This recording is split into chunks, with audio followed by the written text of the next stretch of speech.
Salut tout le monde, j'espère que vous allez bien. Alors aujourd'hui on se retrouve dans ma deuxième vidéo Back to School, donc qui va être tout simplement des conseils. Donc si je regarde sur mon téléphone c'est normal, tout simplement parce que j'ai les conseils sur mon téléphone pour éviter que je me perde dans la vidéo. Donc je pense que vous allez remarquer, mais j'ai changé de caméra, donc je pense que ça se voit niveau qualité. Donc là, bon là je regarde dans le retour mais... Après je ne vais pas regarder dans le retour.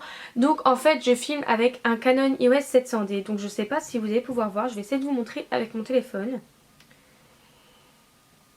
Voilà la bête. Bon c'est un peu clair. Mais bon voilà. Voilà voilà. Donc j'espère que la qualité vous plaira, que y aura un bon son et tout ça, parce que j'ai jamais encore testé de monter une vidéo avec le Canon. Donc on verra bien ce que ça va donner. Donc on va commencer tout de suite. Les données ne sont pas des conseils très extraordinaires, on va dire que c'est un peu les mêmes que tout le monde. Faut que j'arrête de faire bouger le trépied sinon ça va pas le faire. Donc c'est pas des conseils que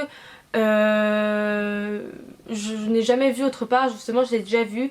Donc j'ai pris quelques idées, des choses qui m'ont paru très intéressantes pour pouvoir vous les dire sur cette chaîne.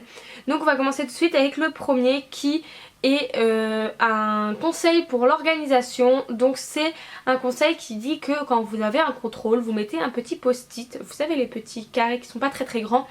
Vous le mettez à la page de votre contrôle, comme ça vous savez combien de jours il vous reste avant le contrôle et de pouvoir enfin réviser au lieu que réviser du jour au lendemain comme moi je faisais et que c'était un peu la galère en fait, parce que tout simplement je ne savais pas quand étaient mes contrôles.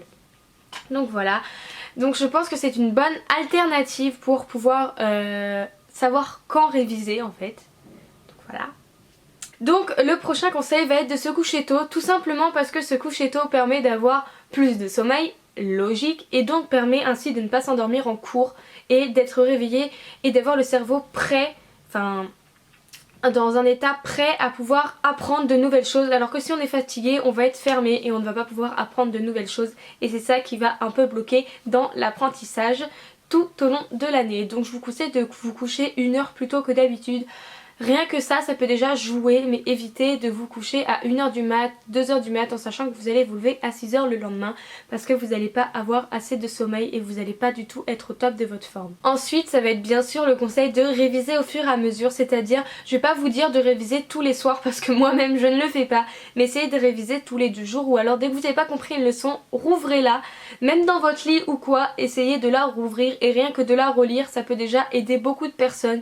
Je sais qu'il y en a qui ont des difficultés et que du coup relire les leçons ça ne sert à rien, mais dans ces cas là essayez de les relire, les apprendre et les mémoriser, ou alors écrire certains passages qui vous sont importants sur une feuille et essayez de demander à vos parents, une sœur, quelqu'un de vous faire réciter ce passage là qui est plutôt important.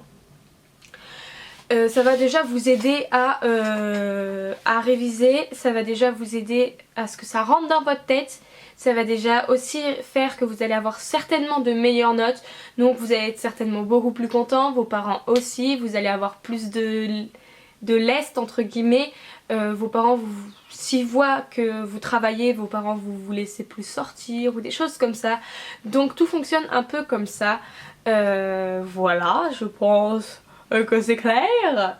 Ensuite le 4e conseil que je vais vous donner, c'est de se mettre dans une bonne ambiance pour travailler. Donc déjà je vais vous dire que être dans une chambre bien rangée avec une bonne lumière, ça fait toujours du bien et c'est toujours mieux qu'une chambre qui est pleine de bordel où vous pouvez pas mettre les pieds.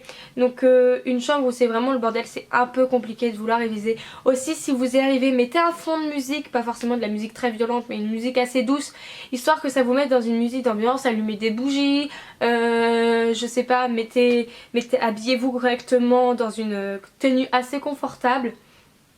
Enfin voilà, faites des choses qui vous mettent dans une bonne ambiance, qui font que vous allez aimer entre guillemets travailler, même si aimer travailler c'est un peu dérisoire, enfin c'est pas possible, mais bon voilà. Donc prenez un bureau bien propre, bien placé, avec vraiment tout ce que vous avez besoin à disposition et très bien entouré. Bref, voilà, vous avez compris. Et ensuite le dernier conseil, ça va être de se fixer des objectifs. Je pense que c'est un des conseils les plus importants, tout simplement parce que ça va vous aider à travailler, c'est-à-dire que vous vous mettez un objectif, par exemple je veux atteindre cette moyenne là et avec ça je pourrais sortir, je pourrais avoir de l'argent de poche et tout ça. Mettez-vous un objectif avec une récompense derrière et ça va vraiment, parlez-en avec vos parents par exemple parce qu'ils pourront très bien trouver une récompense pour vous. N'hésitez pas vraiment parce que c'est très important de se mettre des objectifs pour pouvoir avancer. Mettez-vous pas non plus des objectifs trop hauts parce que si vous mettez des objectifs trop hauts vous allez désespérer, vous allez abandonner et ça va vous énerver plus qu'autre chose. Donc mettez-vous des objectifs que vous êtes sûr de pouvoir atteindre et augmentez-les au fur et à mesure quand vous voyez que vous pouvez les avoir. Donc voilà, c'est vraiment un conseil que je trouve très intéressant et très important pour moi. Donc c'est bien sûr ce que je vais faire cette année. Voilà. Donc sur ce, j'espère que cette vidéo vous aura plu, qu'elle vous aura donné quelques conseils même s'ils n'étaient pas très extraordinaires. Donc je vous fais à toutes et à toutes de très très gros bisous et on se retrouve très vite dans une prochaine vidéo. Bye bye. Pourquoi j'ai pas coupé le vidéo? Oui, merde, c'est pas le bon bouton.